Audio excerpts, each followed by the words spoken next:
अस्सलाम वालेकुम my YouTube family, welcome back to mix food. आज मैं आपके साथ शेयर करने लगी हूँ बहुत ही मज़ेदार बीफ पुलाव की रेसिपी। अगर आप बिरयानी खाकर थक चुके हैं और कुछ नया चाहते हैं तो ये बीफ पुलाव आपने ज़रूर ट्राई करना है। ये बहुत ही ज़्यादा लजीज बनता है।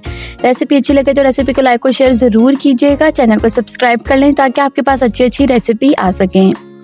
यहाँ पे मैंने आधा किलो चावल ले लिए हैं। इनको साफ़ करके अच्छे से मैंने धो लिया है और फिर इसको मैं तकरीबन 45 मिनट्स के लिए भिगो दूंगी। ये बीफ है, दरमियाने साइज़ की बोटी है, आधा किलो ही वज़न में ये गोश्त है। इसको हम गला लेंगे, प्रेशर कुकर में ऐड करेंगे ताकि ये जल्दी गल जाए। अगर आप मटन के साथ ये ट्राई करेंगे रेसिपी तो मटन थोड़ा जल्दी गल जाता है, बीफ को टाइम लगेगा।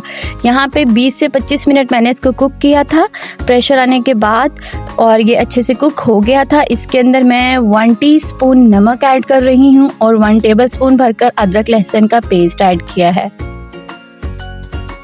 अब हम लीड लगा देंगे और इसको गलने के लिए रख देंगे। जब तक हमारा गोश्त गलेगा हम बाकी जो चीज़ें हैं वो तैयार कर लेते हैं। यहाँ पे मैं बीफ पुलाव का एक स्पेशल मसाला बनाने लगी हूँ जिसकी खुशबू बहुत ही ज़्यादा अच्छी होती है और इस बीफ पुलाव के मसाले से जायका तो इतना बेहतरीन होता है कि आप हर बार यही बीफ पुलाव मसाला बनाया करेंगे। 1 टेबलस्पून ज़ीरा है, थोड़ी सी काली मिर्चें हैं, बड़ी इलायची है, छोटी इलायची है, बादियान के फूल हैं, लौंगे हैं और दालचीनी के टुकड़े हैं। 1 टेबलस्पून सौंफ मैंने ऐड की है और यहाँ पे जो कड़ी पत्ते हैं थोड़े से वो ऐड किए हैं। अब इनको दरदरा सा पीस लेंगे। आपने बिल्कुल पाउडर नहीं बनाना, दरदरा सा बनाएंगे। पुलाव में ना दरदरा सा ही मसाला अच्छा लगता है। ये देखें कितने मतलब इस तरह का पाउडर आपने बनाना है। और 1 टीस्पून यहाँ पे मैं धनिया पाउडर ऐड कर रही हूँ और 3 से 4 आलू बुखारे हैं। ये मसाला हम बना के रख लेंगे ताकि जब हम गोश्त गल जाए तो हमें बिल्कुल भी टाइम ना लगे हमारा पुलाव बनने में। एक बड़े साइज़ का टमाटर है जिसको मैंने छोटे पीसीज में काट लिया है। ये तकरीबन 7 से 10 हरी मिर्चें हैं, इसको मैंने बारीक चॉप कर लिया है। मसाला हमारा तैयार है और दूसरी तरफ जो हमें गोल्डन ब्राउन प्याज चाहिए वो मैं कर रही हूँ। अगर आपके पास पहले से प्याज गोल्डन ब्राउन हुआ है, जो फ्राई प्याज होता है, अगर आपके पास पहले से मौजूद है तो आप इस पॉइंट पे अलहदा से प्याज ब्राउन ना करें, वही प्याज आप यूज़ कर सकते हैं। अब हम एक बर्तन ले लेंगे जिसके अंदर हम पुलाव बनाने वाले हैं। उसके अंदर मैंने थोड़ा सा ऑयल ऐड किया है। 1 टीस्पून अदरक लहसुन का पेस्ट ऐड करूंगी। अदरक लहसुन के पेस्ट को थोड़ा सा हम भूनेंगे। दूसरी तरफ ये जो हमारा गोश्त है ये सारा गल चुका है। इसकी यखनी मैंने अलग कर ली है और गोश्त अलग कर लिया है। अब ये देखिए अदरक लहसुन जो है वो हमारा भून चुका है। अब ये जो गोश्त है हम इसके अंदर ऐड करेंगे और अच्छे से गोश्त को इसके साथ फ्राई कर लेंगे।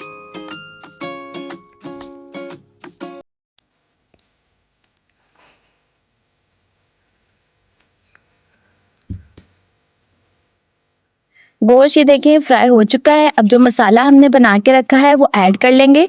इस मसाले में मैंने नमक ऐड नहीं किया है, नमक हम लास्ट में ऐड करेंगे क्योंकि यखनी में भी नमक है। जब चावलों को दम लगाने लगेंगे तब हम नमक को टेस्ट कर लेंगे, अगर हमें कम लगेगा तो हम और डाल लेंगे।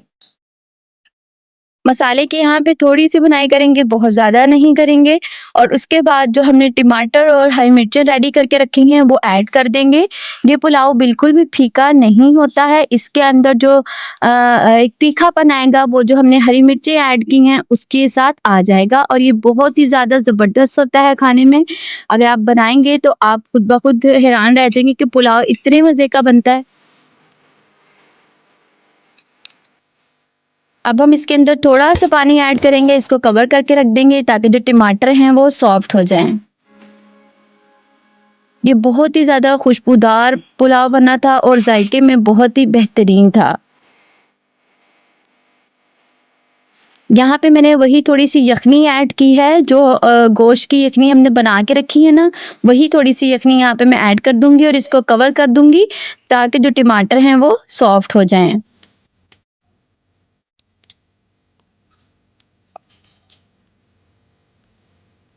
दूसरी तरफ जो हमारी यखनी है वो भी बिल्कुल तैयार है। अब ये देखिए टमाटर जो हैं वो सॉफ्ट हो चुके हैं। इस पॉइंट पे हम थोड़ा सा दही ऐड करेंगे। ये 3 से 4 टेबलस्पून दही है जिसको मैंने लो फ्लेम करके फिर दही ऐड किया है। दही ऐड करने के बाद तब तक हम इसको भूनेंगे जब तक ऑयल जो है वो सेपरेट ना हो जाए। जब ऑयल सेपरेट हो जाएगा उसके बाद हम जो यखनी है वो ऐड कर देंगे और बॉयल आने तक का वेट करेंगे।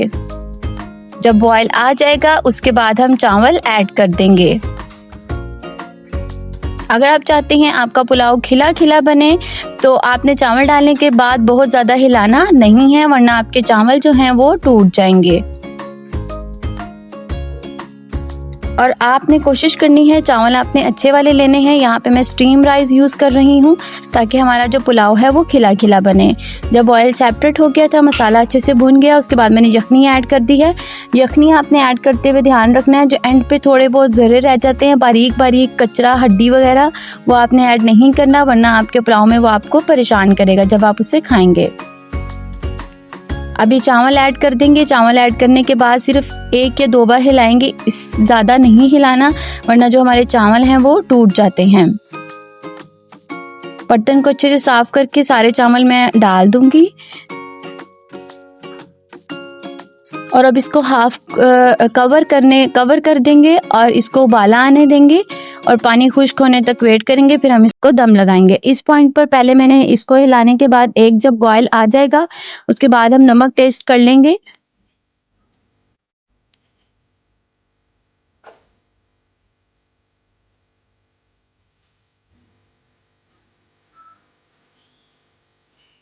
अगर आपको मेरी वीडियो थोड़ी सी भी अच्छी लग रही है तो मेरे चैनल को ज़रूर सब्सक्राइब कर लें, ये आपका प्यार है मेरे लिए।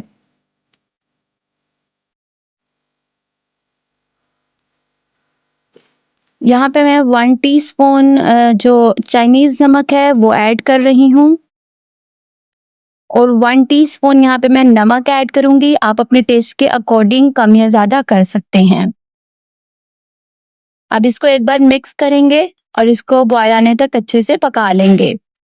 जब तक पानी खुश्क नहीं हो जाता हम इसको दम नहीं करेंगे। अभी मैं आपको दिखाती हूँ हमने दम किस पॉइंट पर करना है। ये देखें पानी जो है वो सारा खुश्क हो चुका है। एक बार हम इसको हिलाएंगे।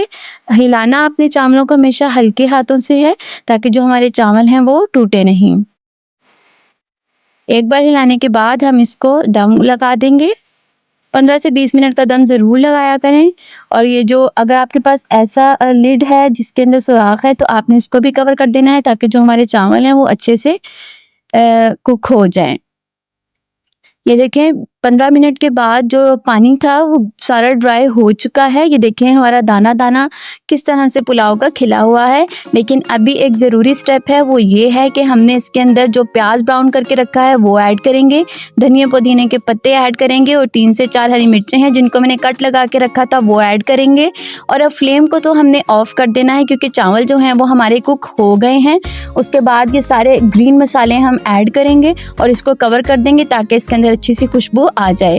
अब ये देखें हमारा जो पुलाव है वो बिल्कुल तैयार है। ये खाने में बहुत ही ज़्यादा लजीज था, बहुत बेहतरीन बना था। आपने रेसिपी को ज़रूर ट्राई करना है और मुझे बताना है आपको मेरी रेसिपी कैसी लगी।